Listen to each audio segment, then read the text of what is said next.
Shalom, shalom. First and foremost, before I begin, I want to give all praises, glory, and honor to Yahweh, Bashem, Yahushua, Bashem, Karkadash, the months of the apostles, the months of the elders, a great millstone, rule well, and taught us his truth. Much respect to you brothers out there, to preach his word, and truth and sincerity throughout the four corners of earth. Tabernacle of David, over elect and speckled bird, and want to say shalom. So I'm going to just do a quick lesson. It was on my spirit about those unity camps. Brothers call them the ThrUnity Camps, which is true, man. Because as I spoke on at camp the other day, it's a bunch of confusion. And the Lord is not the author of confusion. What they bring in is confusion. You see the thing with the Sakari and a couple other camps, man, just preaching madness, forward things out of their mouths, that is not agreed in the scriptures, which is not part of the truth. You just you just winging it, man. some of these camps, that's what it seemed like, man. They just winging it.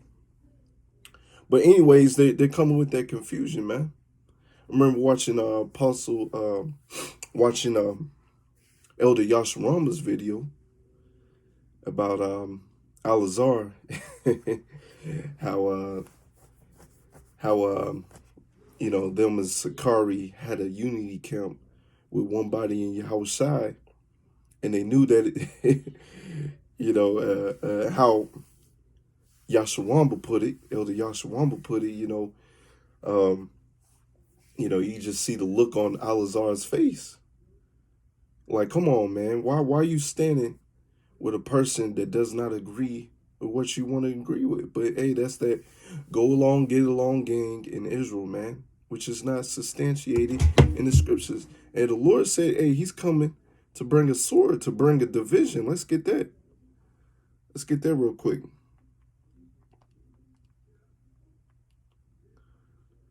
This is Matthew 10:34. Think not that I am come to send peace on earth. I'm come not to send peace, but a sword. All right. The Lord came to send division. All right. To separate the true men of the Lord, the house of David, from the house of Saul. All right. And as the scriptures speak of and say, there was a long war against the house of David and against the house of Saul, roughly paraphrasing.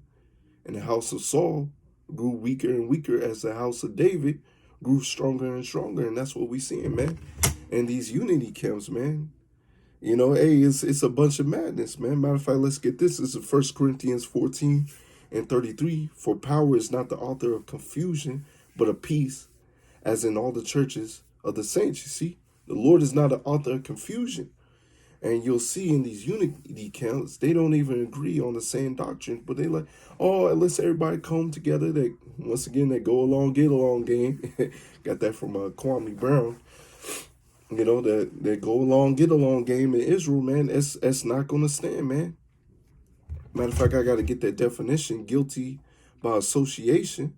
You standing with somebody that you don't agree with, as the scriptures say. Hey, just even standing with the Edomites, you're going to be cut down. So how much more if you standing with a false prophet? Let's get this meaning real quick. Guilty by association. This is guilty by association.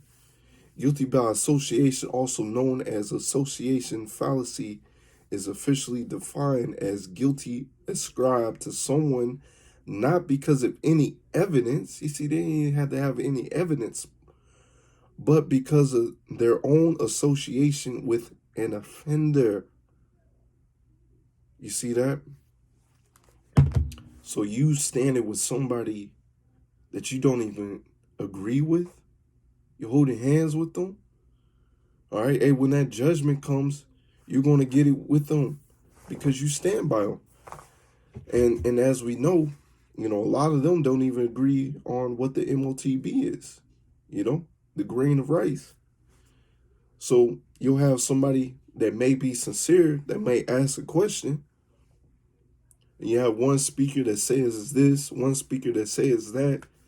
And that person that's sincere, they're gonna be confused as the Lord said, he's not the author of confusion, and you bringing confusion to the congregation, to the people, man. You know, and you're going to be judged for that. All right? That's why we don't have unity camps. That's why we don't get with everybody, man. All right? If you ain't preaching the right doctrine, you through, man. Let's get this. This is Proverbs 8:13. The fear of the Lord is to hate evil. You see that? If you fear the Lord, which that's the beginning of wisdom, you're going to hate evil. Okay? You're going to hate. Hey, you're not going to be standing with men that's speaking folly, man. All right?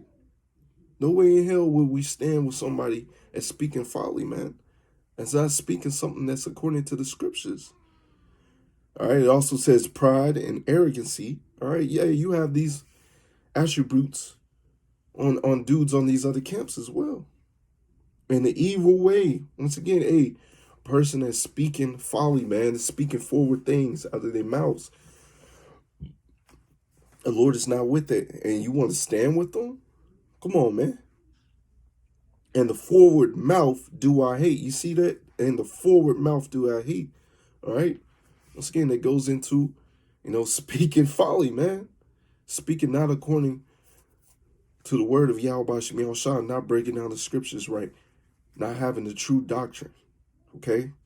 The Lord is not with that. All right?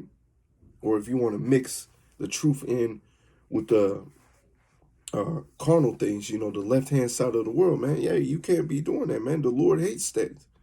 All right? Let's get this. 33.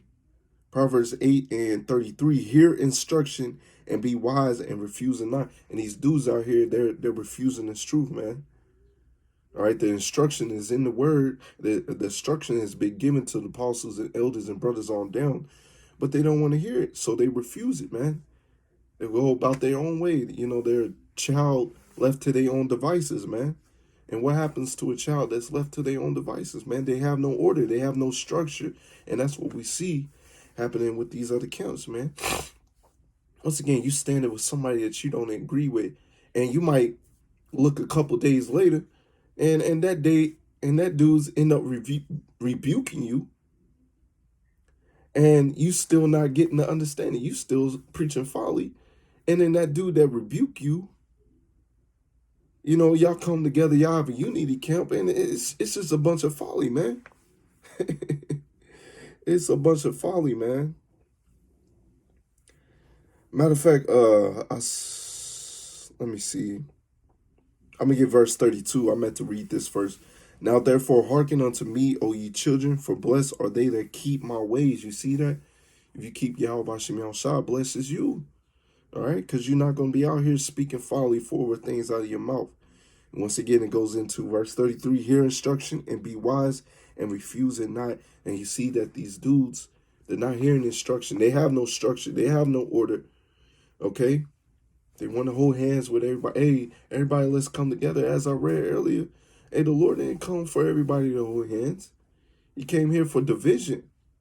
All right? He came here to send the sword. And eventually, those that's still speaking folly, all right, hey, you going to be, those that are holding hands together, have that go along, get along game, the ThrUnity Camps. All right, when the Lord comes back, you're going to be cut down, man. Or when Jacob's trouble pops off, man, you're going to be cut down because, as I got in the definition, and you got guilty by association, man, for standing with them. You're holding hands with them, all right? So, Slacky, I'm going to close it right there. Like I said, I just wanted this to be a quick one, Hey, that's why we don't have these unity camps, man. Guilty by association. When the Lord comes back, Jacob's trouble pops off, hey, you was standing with somebody that's preaching folly, and you're going to be cut down with them, man. So, Lord, willing to edify, I want to give all praises, glory, and honor to Yahweh, Ba'ashem, Yahushua, Ba'ashem, Karkadash, and Wa, Abba, Shalom.